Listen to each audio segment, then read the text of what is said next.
and Chain Rule sitting in a... I don't know if you actually knew that song, but it's what used to make fun of people if they ever got too cuddly when they were small. Anyway, today we're going to be looking at when the quotient rule and the chain rule combine into one function. So first of all, let's break this down. We have got f of x, and it has got two functions, and let's call the top one g of x. Now it's going to be equal to 3x, and we've got the bottom function h of x, which is going to be equal to the square root of 4x plus 2. Alrighty, so let's start off with g of x, because g of x is easy. G dash of x is just equal to 3. Problem. Once again, we've got a square root function, and square root functions are often difficult to deal with. So, in order to take the derivative of h, I'm going to need to use substitution and the chain rule.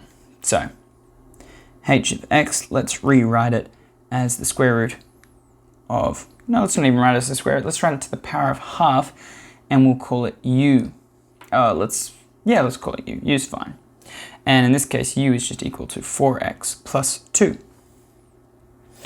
Alrighty. So the derivative of h is h dash, which is going to be a half, u to the negative a half. And the derivative of u, let's call it u dash, is equal to 4. And now, by the chain rule, the derivative of h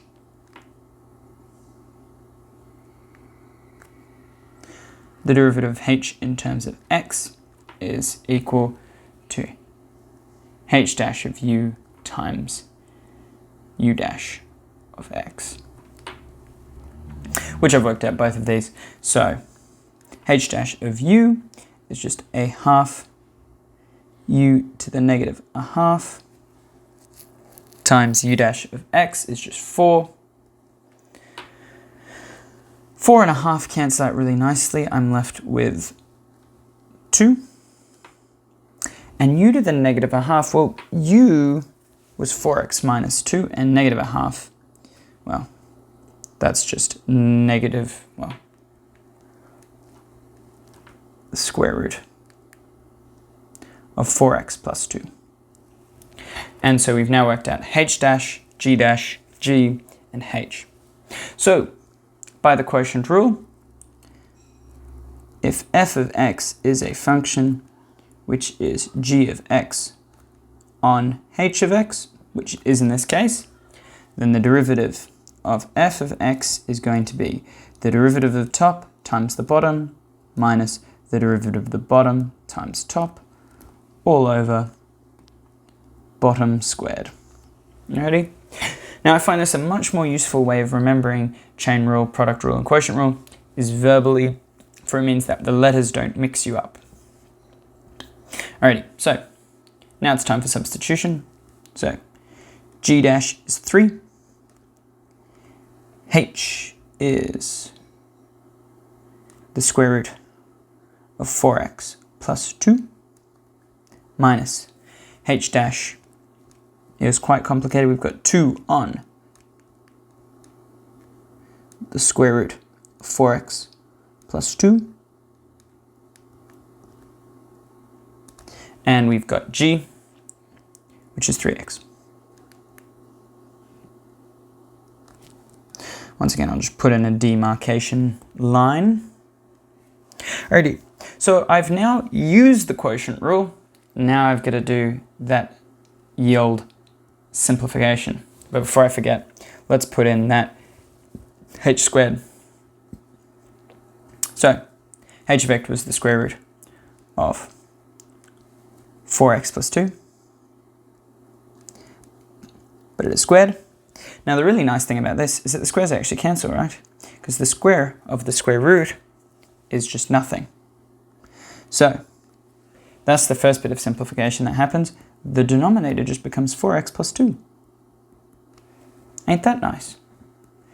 Now the next thing to be looking at is going to be the first set of brackets. So it's 3 times the square root of 4x plus 2, which can be simplified to 3 the square root of 4x plus 2.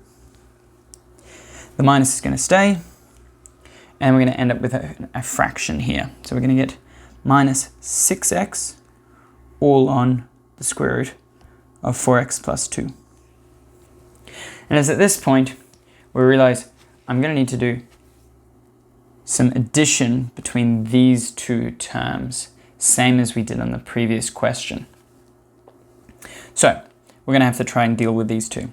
Now the denominator is not going to change for a while. We're going to start up by doing the same trick we did before, which is multiply both top and bottom of this by the square root of 4x plus 2. So we're going to get 3 square root of 4x plus 2 multiplied by square root of 4x plus 2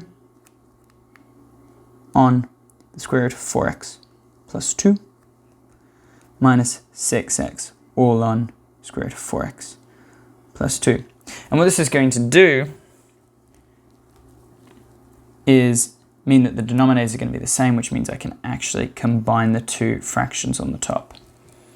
Alrighty, so once again, square root of 4x times plus 2 times the square root of 4x plus 2 is just 4x plus 2. So we get 3 in brackets 4x plus 2 all on the square root of 4x plus 2 minus 6x on the square root of 4x plus 2 all on 4x plus 2.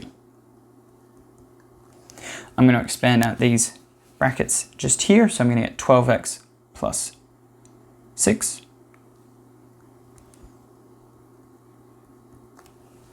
and now I can actually combine these two fractions together and I get 12x plus 6 minus 6x all on the square root of 4x plus 2.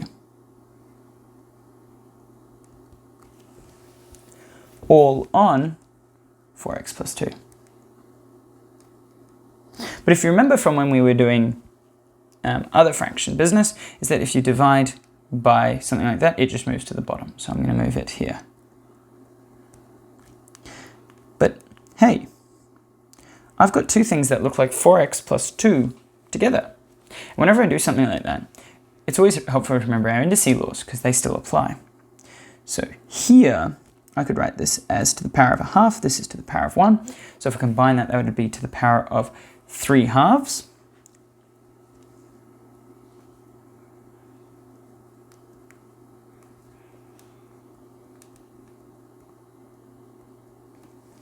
And the numerator, well, we've got two like terms, 12x and minus 6x. So that becomes 6x plus 6 all over that.